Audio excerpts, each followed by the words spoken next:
আসসালামু আলাইকুম ভিউয়ার্স, আশা করি সকলে ভালো আছেন। আমি আল্লাহর রহমতে ভালো আছি আলহামদুলিল্লাহ।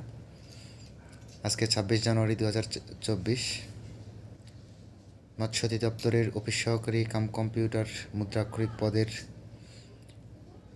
পরীক্ষা অনুষ্ঠিত হইল। পরীক্ষাটি লিখিত হবে না এমসিকিউ হবে এ নিয়ে অনেকের মনে ধোঁয়াশা ছিল। আমরা এর আগে একটি ভিডিওতে বলছিলাম যে কোন ধরনের পরীক্ষার সম্ভাবনা সবচেয়ে বেশি। তো সেখানে বলা হয়েছিল যে লিখিত পরীক্ষার সম্ভাবনা সবচেয়ে বেশি আছে। কারণ হিসাবে বলছিলাম যে 1 নাম্বার, এই পোস্টের পরীক্ষাগুলো, অফিস সহকারী এই পোস্টের পরীক্ষাগুলো লিখিত হয়ে থাকে।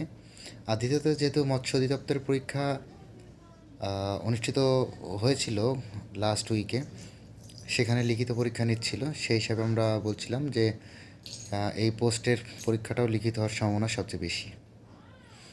যাই হোক, এই পরীক্ষাটিও লিখিত হইল। পরীক্ষাটি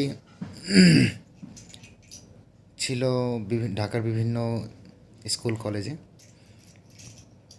241 পদের বিপরীতে অনেক প্রার্থী লড়েছে, যেখানে সর্বনিম্ন শিক্ষাগত যোগ্যতা এইচএসসি পাস চেয়েছিল। আপনারা জানেন এই সকল পোস্টগুলোতে অনার্স মাস্টার্স পড়ুয়া ছেলেমেয়েরাও অ্যাপ্লিকেশন করে থাকে। প্রশ্নের ধরন লিখিত যেমন করা হয়ে থাকে সেরকমই করা হয়েছিল। প্রশ্ন একেবারেই খারাপ হয়নি, স্ট্যান্ডার্ড মানের প্রশ্ন করা হয়েছিল। লিখিততে যে টপিকসগুলো থাকে মূলত সেই ধরনের টপিকসগুলোই এখানেও ছিল। তো 241 পোস্টের বিপরীতে পরীক্ষা নেওয়ার পর এখন মূলত লিখিত হওয়ার পর ব্যবহারিক পরীক্ষার জন্য ডাকা হবে। ব্যবহারিক পরীক্ষাতে যারা টিকবে তারাই একমাত্র লিখিত পরীক্ষার জন্য মৌখিক পরীক্ষার জন্য কৃতকার্য হবে।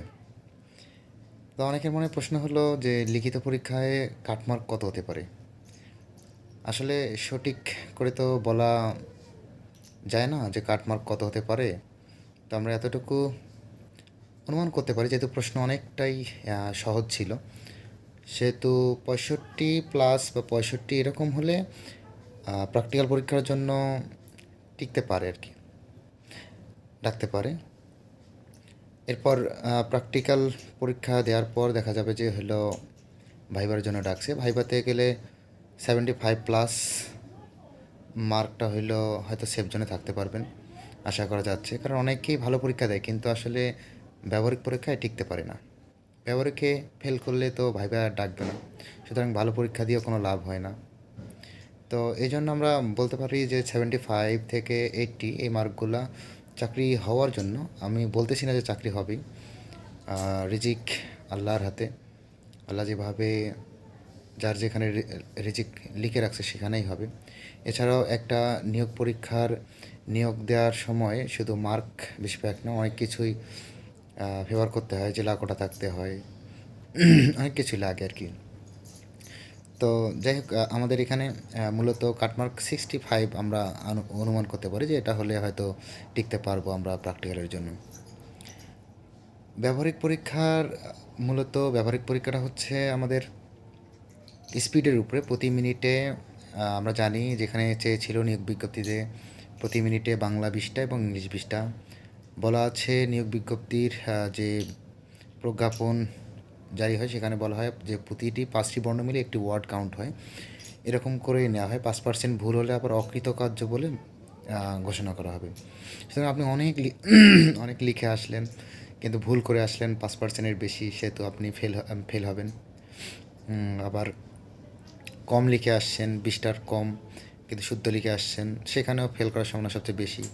যদি কম্পিউটার কাউন্সিলে পরীক্ষা নেয় সেখানে তো অটোমেটিক ধরা পড়বে আপনি 5%-এর বেশি ভুল করছেন না কম ভুল করছেন, ওইখানে রেজাল্ট অটোমেটিক তৈরি হয়ে যাবে। ভালো করে লেখার ট্রাই করবেন, ব্যাক স্পেস দেওয়ারও সুযোগ থাকে সবার, কারেকশনের সুযোগ থাকে, করবেন। তবে সুযোগ যেটাই থাকুক না কেন, আপনি প্রতি মিনিটে 20টা করে ওয়ার্ড কাউন্ট করবেন ইনশাল্লাহ, তাহলে আপনি পাস করতে পারবেন। তো আমরা যেটা বলতে চাচ্ছিলাম যে কাটমার্ক 65 হিসাব করে বা 60 আসার কথা না, তারপরেও আপনার যদি বেশি টেকায়, যে প্রতি পদের বিপরীতে প্র্যাকটিক্যালের জন্য 10 জন করে না টিকে 15 জন করে টেকাইলো, সেক্ষেত্রে হয়তো একটু বেশি হতে পারে। পরীক্ষার উপস্থিতি হয়তো 50%-এর মতো ছিল শুনলাম অনেকজনের কাছ থেকে।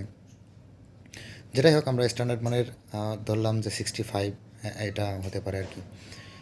আপনারা যারা পরীক্ষা ভালো করে দিয়েছেন তারা মূলত ভালো প্রিপারেশন নেন, প্র্যাকটিক্যাল প্রতিদিন প্র্যাকটিস করেন, ইনশাল্লাহ ভালো কিছু হবে সে প্রত্যাশা এবং সবার জন্য শুভকামনা থাকলো, দোয়া রইল। আজকে মূলত এই বিষয়গুলো নিয়ে কথা বলা যাচ্ছিল। হয়তো দু একদিন পর আমরা প্র্যাকটিক্যাল ল্যাব কেমন হয়, কীরকম ভাবে পরীক্ষা নেওয়া হয় সে বিষয়ের উপরে একটা ভিডিও তৈরি করব। সে পর্যন্ত সবাই ভালো থাকবেন, সুস্থ থাকবেন। আর আমার চ্যানেলটি যদি আপনাদের কাছে উপকৃত হচ্ছে বলে মনে হয় তাহলে সাবস্ক্রাইব করে পাশে থাকবেন। সে পর্যন্তই ভালো থাকবেন। আল্লাহ হাফেজ। আসসালামু আলাইকুম রহমতুল্লাহ।